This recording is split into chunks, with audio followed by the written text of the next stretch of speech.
Hi friends, my name is Sarah, and I'm currently the Intentional Interim Minister with St. Andrew's United Church in Lacombe, Alberta.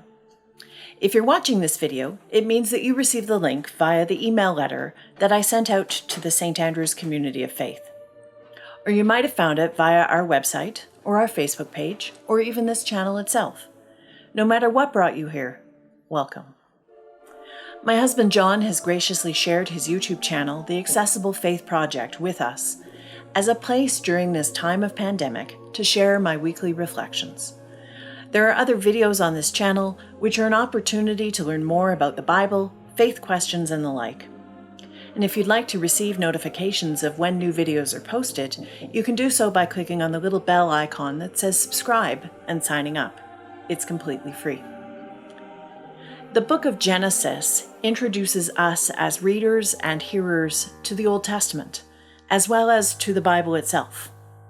It's a book full of history and origins, not in a factual or literal sense, as in these people and these stories actually existed and factually took place, but rather in the sense of giving the nation of Israel a sense of who they are and where it was that they came from.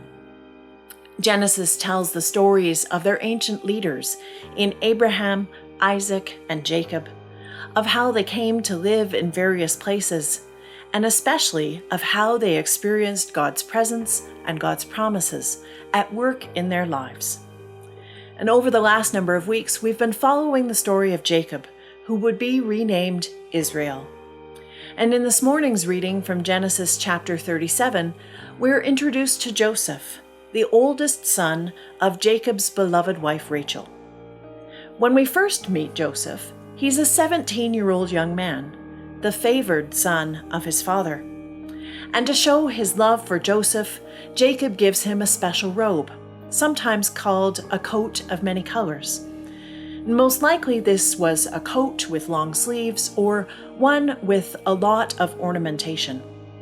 Regardless of how it gets described, this garment is an explicit sign that Jacob loves Joseph more than any of his other sons, and they hate Joseph because of it.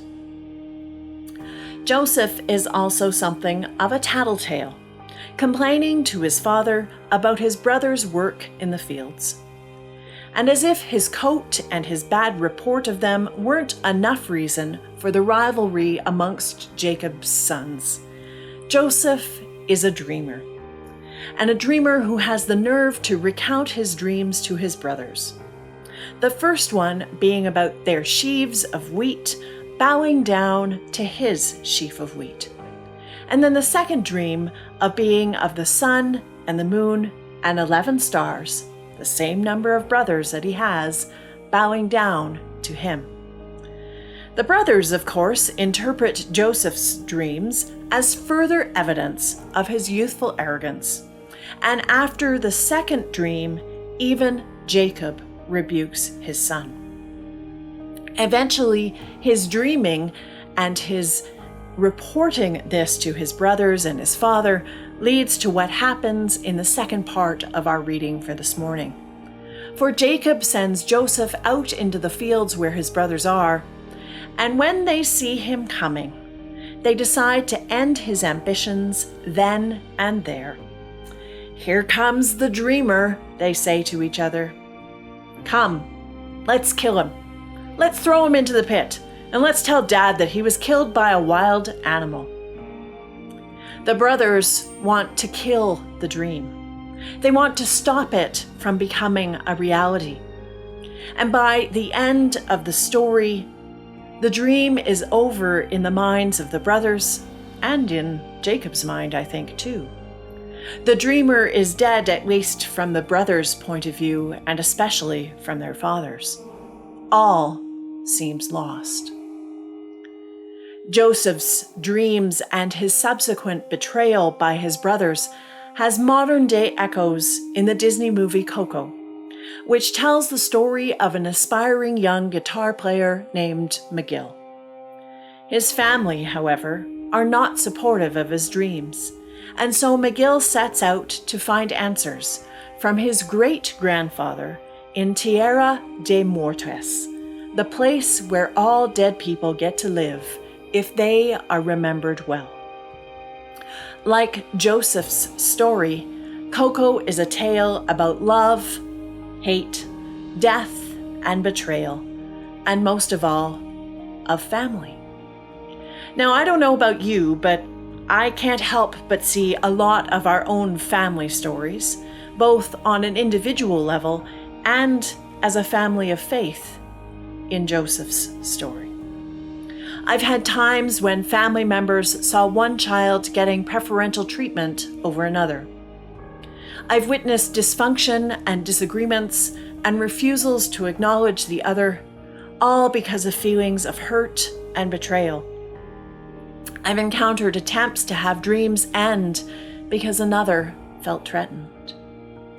Now, fortunately, none of these have been situations that went quite to the length of Joseph's brothers. Now, thankfully, God's dream isn't over with the act of betrayal by Joseph's brothers, but in truth has only just begun.